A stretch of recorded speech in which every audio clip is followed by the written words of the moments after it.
Viewers, as we talk about the LAPID Leaders Program, we have with us two wonderful young people who have gone through this program, and we just want to hear from them the kind of experience they've had and how it's been beneficial to them through this LAPID Leaders Program. And welcome, Sydney. Sydney Buluku, right? Yeah, thank you. And Sydney, you are an engineering student. You also are a musician, yes, and many other things, I'm sure. Yes. You know, how do you manage all this? You know, engineering is demanding by itself, yeah, right? It is very demanding. Music is demanding by itself. Yeah. How do you, balance these things out? Before it was a challenge, and it used to kind of eat my time, where I'd give one more priority than the other. It got to a point where when I joined LAPID, I learned more about time management and also prioritizing what is more important than the other, and also how to manage my deadlines. Okay. So that's how I've actually managed to this point, how to juggle between the two. All right. And is it typical of your college mates to have 2-3 things they're doing at the same time? Yeah, people do business, people are in sports, athletics, starting their own franchises. People are doing modeling these days, so it's a crazy world. All right. So, there has been a certain culture whereby you do one thing at a time. You know, do you say that that's no longer the mantra? The mantra is no longer, do one thing at a time, do all that you can. What's the new mantra? Time is limited, to be honest, and the more time you take, the less time you have to accomplish that. We've had about the 10,000 hours, and if you actually find something or 2 things or even more, and you can manage, as long as you don't spread yourself thin, you're pretty much good to go. Okay. Yeah. And amongst your peers, right, whether in college or in your work circles, what would you say is the question that most of the young people are asking today? How can I do it all, and how can I manage to make it in this country and in this life in general? Yeah. So how can I do it all, and how can I manage, right? And I'm just, when you hear that question, I'm sure you hear answers as well. Yeah. What kind of answers are you hearing? Most of them have different perspectives. Some are on what's currently going on in countries around Africa, the whole corruption issue. But for some, they have their passions and priorities straight. And that's actually helping them. Actually, the people I've met in LAPID and through LAPID, through the program, we've kind of learned how to prepare ourselves for such situations where you have to learn how to manage yourself, manage others, and also work around other people and different types of scenarios. Okay. And make it. So, for you as a person, what attracted you to the LAPID Leaders Initiative? For me, it was self-actualization, knowing myself better, and also the entrepreneurial side of it. Those are main key aspects that drew me to it. Yeah, knowing yourself better. Yeah. And would you say that through the program, you are better clarified? Yes, I am. So who are you? From your experience at LAPID. From my experience at LAPID, I am a multitasker, but I also need constant reminder by myself, from myself, self-motivation basically, to achieve some things. And before, it used to be, I just don't have motivation for it, but I learned that comes from me. I don't have to have it from somewhere else. Yeah. Okay. And I'm sure you've gone to some places around the continent through this program. Yes. Any country that comes to mind that you have good memories about? Yeah, Ethiopia. Ethiopia was the most recent, and it was the best thing so far. Yeah. Okay. So Ethiopia, of course, any kind of road trip is usually exciting. Yeah. This is not really a road trip. It's air trip. Yeah. A air trip. What about Ethiopia was really inspiring for you? For me, it was their culture in togetherness, the culture in helping each other, the culture in how they work together. In the agricultural sector, they have made a system whereby everyone from the farmer down low to the people who are distributing it, everyone gets a share that they deserve according to their work, so no one loses in the end. Yeah. Okay. And there has been a question on the capacity of young people to lead, right? Yes. On one hand, the young people say it's our time, you know, but on the other hand, there's a gap in terms of their capacity, you know, to actually take up that leadership. Now, for you as a young person, what's your response to kind of this conversation of, are young people capable or not? It comes down to you as a person. It comes down to, are you ready or are you not? Because anyone can lead, but do you have what it takes? For another key point that I got is, if you're willing to lead or if you want to lead, you have to be willing to be led. If you can't be led, then you cannot lead any person. Okay. Yeah. So you would recommend this program for other people? I will highly recommend it in the aspect of, you get to learn more about yourself, how to work with people, how to deal in the marketplace, entrepreneurial skills, and basically how to revolutionize Africa in its whole. Okay. Yeah. You know, just before you know, we have Rispa come on. Yeah. Africa, right? Yes. This African, Pan-African view. Yes. We are in a world that is very pro-West. You know, like, you know, young people look more to the West. Yes. Right. And then this program is focusing you to Africa. Yeah. And that kind of, you know, refocusing. How do you interpret it? I interpret it in the aspect of, we had a session on storytelling. Most of us, basically our story as Africa has been told more by the Westerners than more than ourselves. So it's high time we write our own stories. We create our own future for not only us, but for future generations. And when it comes to you seeing it as that, your mind changes in the aspect of, I'm not just going to go to the West or trying to be like the West. I'm trying to make Africa my home and make it great. Yeah. Okay. And as an engineer, how would you, or how do you plan to write Africa's story? As an engineer, I'm currently focusing on the aspect of energy and food as well as water, because those are the main things we are currently short-lived on. Yeah. Okay. It's really inspiring talking to you, and I pray that, you know, as you go on, so as a student at the same time, as a musician, which is quite, you never know what else is going to get into the bag, you know, that you will actually be one who brings exemplary, you know, change in your generation, right? Yes. Yeah. Thank you. Thank you for having me. Spotlight. Thank you. Yeah. So, Rispa, you know, welcome to Spotlight. Thank you for having me. Happy to know that you are a beneficiary of the LAPID Leaders Program. I am. You know, just, I think it would be nice to just know a little about yourself, what you're doing right now. Yeah. Okay, so I am a student right now at Kenyatta University. I'm in my final semester of law school at Parklands campus. Besides that, I'm volunteering at LAPID Leaders Africa in helping organize some of the classes for the current group of students, and also now helping them with organizing All Matters community service for LAPID Leaders Africa. Yeah. Yeah. It seems like, you know, just like what Sydney talked about, doing one thing is no longer, you know, the mantra. It's like do several, you know. I think it more like finds you more than you don't choose that you want to have 1,000 things going on. Sometimes you choose, but sometimes it finds you. You might have to do a business if you want to make your hair, but your parents are not going to both pay your school fees and make your hair for you. So yeah, we are finding ourselves there. I'd say I have found myself there, but it's a good place to be. Okay. Yeah.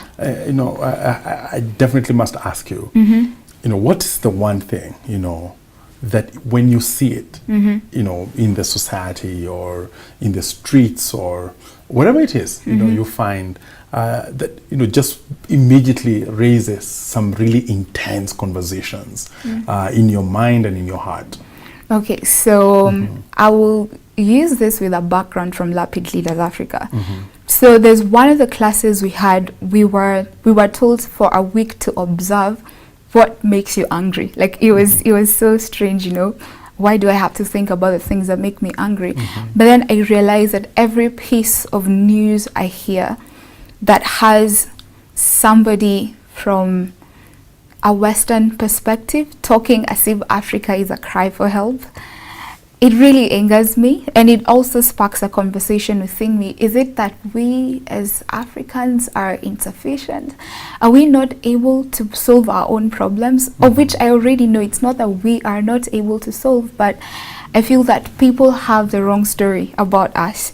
And so what causes conversations within me most times is when I see systems that are not working. Like, I don't get why we have to have a leader in government decide that today we are closing a certain road, and it wasn't thought through. There wasn't an alternative solution given. I just feel that continually I'm angered by systems that are not working. I don't get why I will go to school and it feels like it's so distant from what the problems in the society are.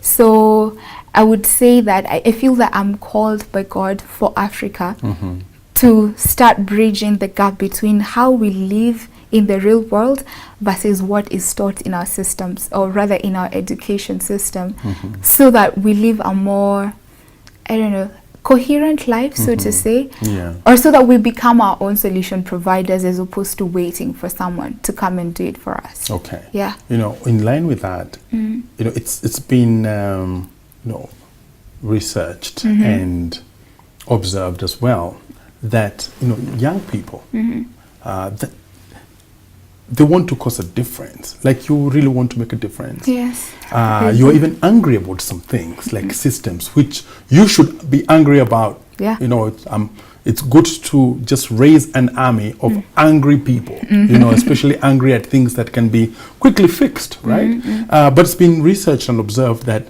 yes, you want to cause a difference as young people, but young people are less interested in things like voting, you know, in things like who is in power, right? And I don't know how that fits now in your intention to cause a change. Wow, that's quite intense, I have to admit. My thoughts are that, yes, I do want to cause change. And yes, I have so many other of my colleagues and friends who want to do the same thing.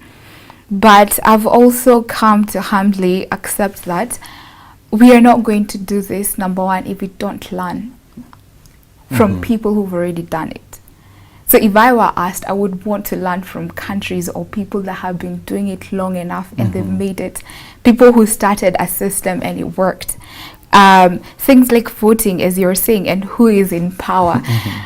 I am going to be very honest and say that when the conversation of coming to vote or who you're going to vote for has come up, we have always, or rather me and my friends have felt that most of the times you have to choose one between two lesser, like you have to choose a lesser evil. So sometimes I feel whether you've gone to vote or not, chances are the person you vote for might end up being not so different from who you didn't vote for. Is that unfortunate? Yes, it is quite unfortunate. Is there, you know, some hope that is coming? I think it is, but we also have to allow ourselves as a continent. This is my thinking. We have to allow ourselves to go through the phase of getting a set of leaders who are continually thinking for the continent and to provide solutions.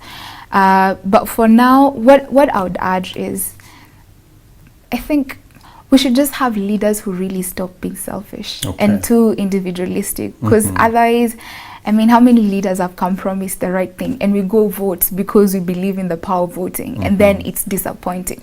So is it a problem of we don't want to vote, or is it a problem of whether I vote or not, the person who go, they will still disappoint?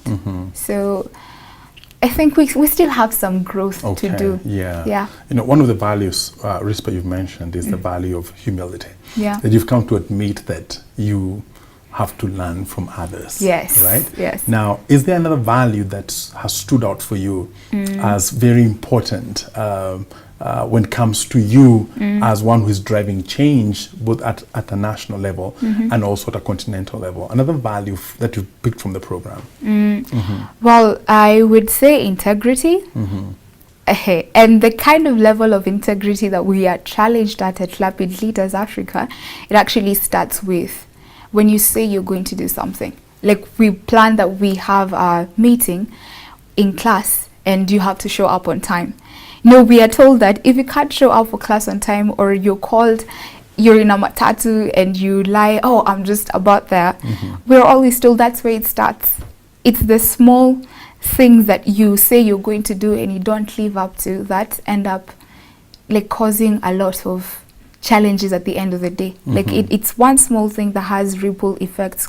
So what I would say, the value that I think would stand out, much as I would call it integrity, I think for me it's the whole essence of selflessness.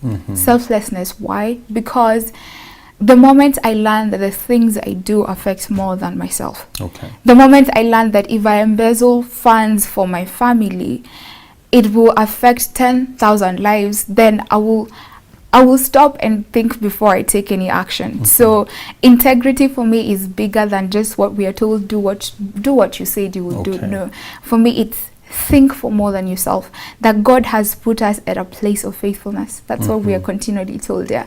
So the things, the responsibilities I'm entrusted with, whether I'm a leader, whether I'm serving as a volunteer, they're affecting so many people.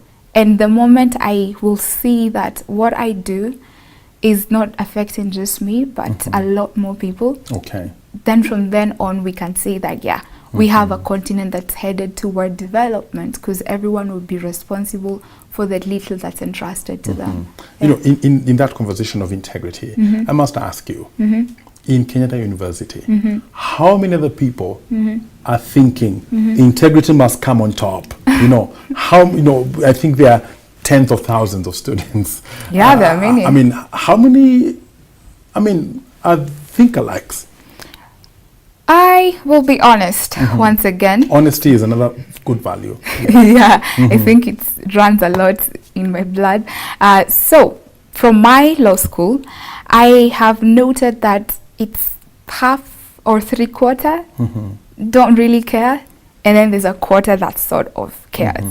So I can't say for sure, because I haven't done any statistics or anything, that there's a sure bet that the guys who are growing up with me right now are going to be thinking differently. What I can say is, from the side of people like Sydney, from LAPID leaders who I've interacted with, now there I can say for sure there are people who think integrity is key. But it's because of the kind of exposure that we've had. It's because of the kind of conversations we have every single day. So what I hear you say is that there could be many young people who may not think integrity, but it's not because they don't want to. It's just a matter of exposure, right? It's also, I would say it's a matter of, what do you talk about daily? What are the environment you're in? What are the conversations that are had within that area? So you see, if I am in LAPID Leaders Africa every Saturday, and that the kind of conversations we are having is people challenging us, think Pan-African, think integrity, think, selflessness, think about, I don't know, just basically things that challenge the way we think on a normal day. That way your mind starts changing. It's the way we're told, you hear a song many times and it will start playing in your head more. So I think you're affected more by where you sit and what the people who are in the place where you sit talk about often. And finally, as a young woman who is already a leader, especially through the program that you've gone through, the LAPID Africa, what is your main challenge that is totally because you're a young woman? Whoa, I don't know whether this is because I'm a young woman, but what I feel is a challenge for me is being able to settle down on what should I focus on. You see, I'm saying here, yes, I want to change Africa. I want to do things, but there's also a question of, so Rispa, you're in law school, the kind of things you're talking about don't sound like they're so law related to. How do I reconcile what my mom wants, what the society wants, what the school has prepared me for, and what I feel I am called for? So I don't know whether that's narrowed down to young women really, but I would say I kind of struggle with what is the one path you can follow that sort of helps you, that rather is going to help me still meet the burden that I feel I have within my heart for Africa. Okay. Yeah. Rispa, thank you. Thank you It's too. been very insightful hearing what you have to say, especially what you've learned through the LAPID Leaders Program. All right. Thank you Viewers, for having me. this has been Spotlight, and it's just very good to hear a conversation about an organization that is focusing on just empowering young people with very specific values that take them to not just a national imagination, but also create continental solutions. And just like we've heard from Rispa, again, very, very inspiring to know that there are young people who are thinking integrity, integrity, integrity. And the question that is important for especially all the young people to engage, what kind of conversations are you having daily? And with who are you having those conversations? This has been Spotlight. Thank you for watching.